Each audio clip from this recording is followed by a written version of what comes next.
আলাইকুম রহমতুল্লাহ। ওয়ালাইকুম আসসালাম ওয়া রাহমাতুল্লাহি ওয়া বারাকাতুহু। কি অবস্থা ওস্তাদ, কেমন আছেন আপনি? আলহামদুলিল্লাহ ভালো আছি, আপনি কেমন আছেন? এই তো আলহামদুলিল্লাহ ভালো।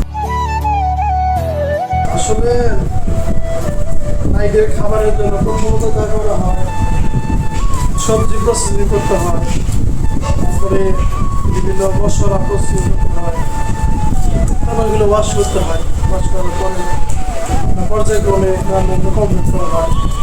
এটার জন্য এটা যদি দেখতে চান তাহলে কিছুটা অপেক্ষা করতে হবে। আমরা আসছি ওস্তাদের কাছে। আসসালামু আলাইকুম ওস্তাদ, কি অবস্থা? ওয়ালাইকুম আসসালাম। ভালো আছেন? আলহামদুলিল্লাহ, কেমন আছো? তো আলহামদুলিল্লাহ আমিও ভালো আছি। আমার অডিয়েন্স দেখতে চাইতেছে যে আমাদের সিক্রেট শেফে কীভাবে রান্না হয় এবং রান্নার পদ্ধতি দেখি, এটা আমরা যদি দেখতে পারি, আপনি যদি চান।